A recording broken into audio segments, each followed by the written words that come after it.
Hello there. We trust you are enjoying this cybersecurity course so far. We've discussed cybersecurity, cyber attacks, and cyber crimes already. Now we will discuss security and data breaches. Yes, data breaches are real. They don't just happen in movies. They happen more frequently than you'd think, and they cause tremendous damage to businesses and organizations. Let's begin. Data and security breaches are becoming more and more common. It's damaging businesses of all sizes. Imagine if hospitals face a data breach and all the patient's personal information gets into the wrong hands. It would be a disaster. In this lesson, we'll teach you about cybersecurity breaches, how they occur, and what causes them.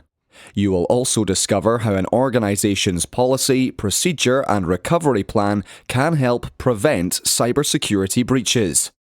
Chances are you are probably an employee at an organization or you have a business of your own. No matter your employment status or the size of the business you work for, there are fundamental data breach prevention and protection strategies that you should know about so that you can do your part to lessen the danger of common security risks. Security breach. What does it mean? Let's first define security breaches so you can understand them clearly. A security breach is defined as any illegal access to a system, network, or devices that could undermine the system or expose information without authorization. To put it simply, a security breach is any security incident in which a malevolent third party or a professional hacker gains access to a system or a security mechanism that they're not allowed access to. Data breaches are the most common type of cybersecurity breach. The nature of a security data breach can differ depending on the individual, network architecture, or size of the organization. Regardless of the severity, a security breach is just unauthorized or illegal access to private information. How can they occur?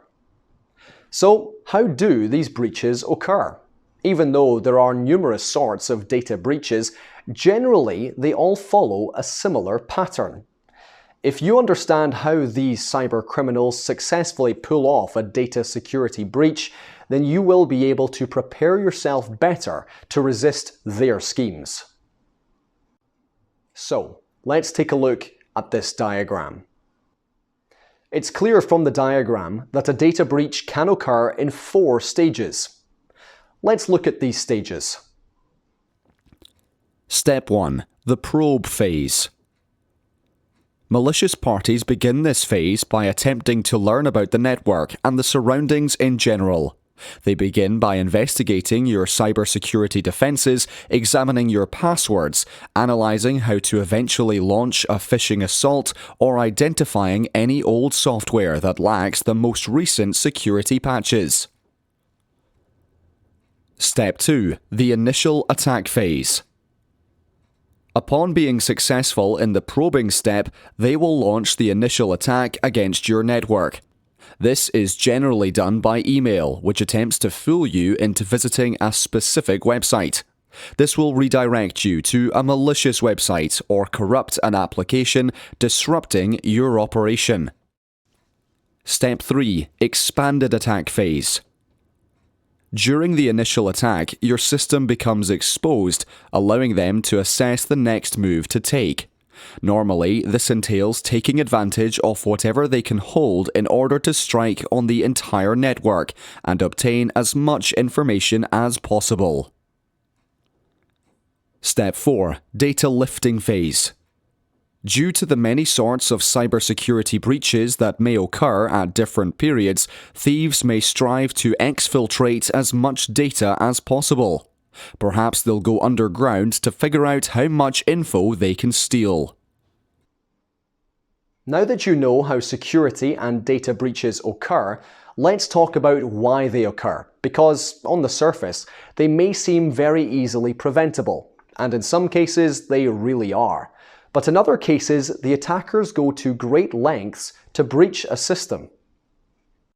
The most common sorts of data security breaches may occur because of human error, loss of device, cyber attack, breach of internal data. Let's look at each of these in detail. Human error. We are sometimes the primary cause of a data leak. Most people do this unintentionally through their actions. For example, if you work in customer support, you may reveal customer information unintentionally while conversing with family members or third parties. Loss of device. A security data breach may occur as a result of device loss owing to personal inattention or outright robbery, posing a significant security risk. People frequently leave their gadgets such as thumb drives, tablets, computers, and cell phones unattended. This provides hackers and cybercriminals with the opportunity to steal or intrude on their private data. Cyber attack. Cyber attacks are also one of the common causes of security breaches. Hackers use phishing software to infiltrate people's networks, malware to infect their computer systems, and ransomware to swindle individuals and businesses after gaining access to their critical information. Breach of internal data. Breach of internal data is another cause of security breaches, and it poses a significant threat to organizations.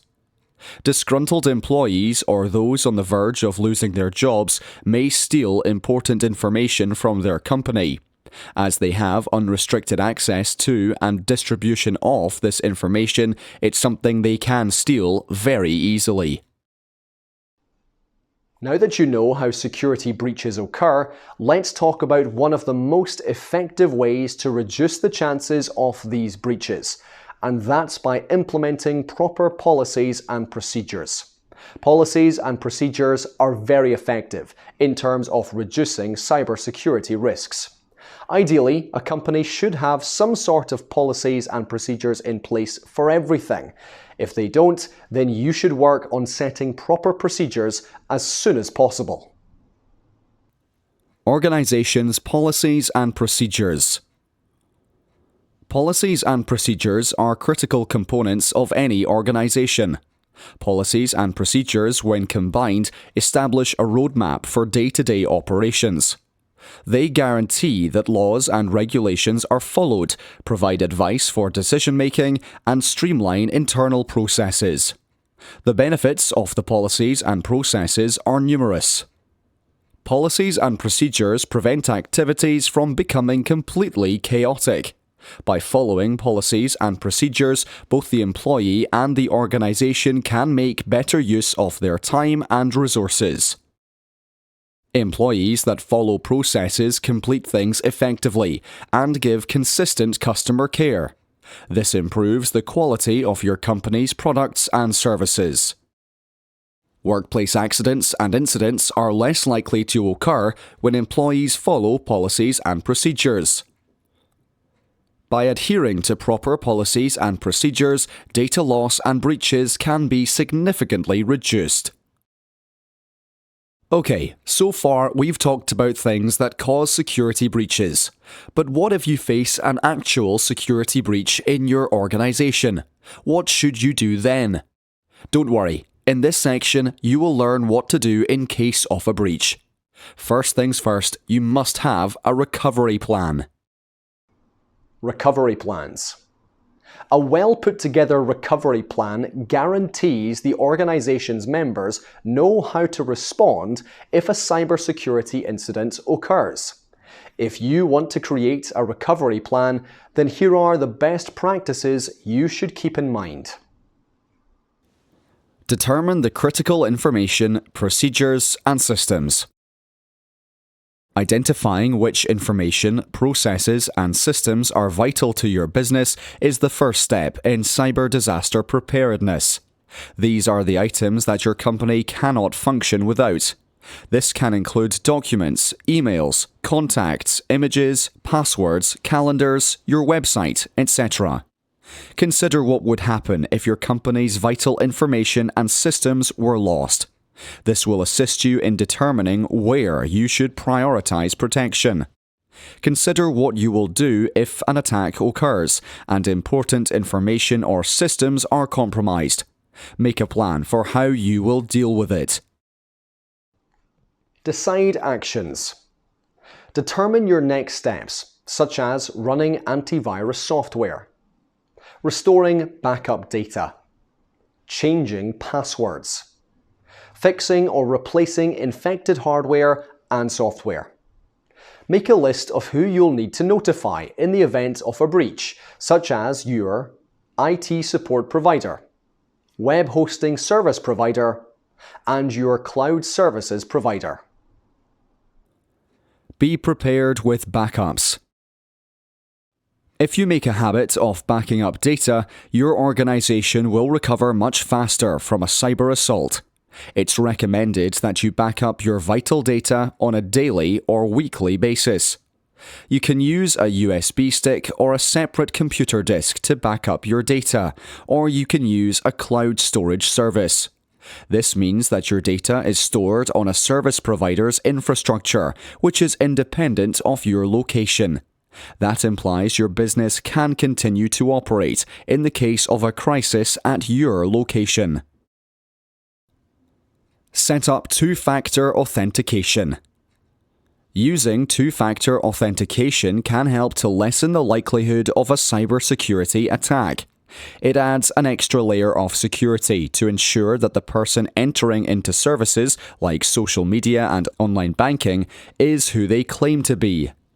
If two-factor authentication is enabled, the service will request a second factor that only the actual account holder will be aware of. This is typically a code delivered via text message or authentication app that must be entered to log in. It means that even if a cybercriminal obtains your credentials, they will be unable to access your accounts. Reporting of security breaches. Cyber attacks can be difficult to detect, and you can't expect to detect them 100% of the time. When something seems suspicious, surprising, or strange, don't be afraid to seek more guidance or support. Here are some crucial points to keep in mind. Act quickly. The sooner you report an incident, the quicker it can be resolved and the less damage it will cause. Always report. Never assume someone else will report the issue. It's better to have several people report something than none at all. Don't be afraid. Even if you think you caused an incident, always report it. Cyber incidents can be difficult to spot and mistakes do happen. Letting someone know will help to limit the damage. Push for change. Don't hesitate to flag security processes and policies that don't work or get in the way. Every organization is unique, so become acquainted with the procedures you must follow. If in doubt, contact your IT department or your manager. Reporting security breaches can go a long way towards solving the issue faster and lessening the damage. You've reached the end of this lesson. So far in the course, you have learned what cybersecurity is, what cyber attacks are, different types of cybercrimes, and now you have learned about security breaches. In the next and final lesson, you will learn the specific steps you can take to stay safe from cyber attacks. See you soon.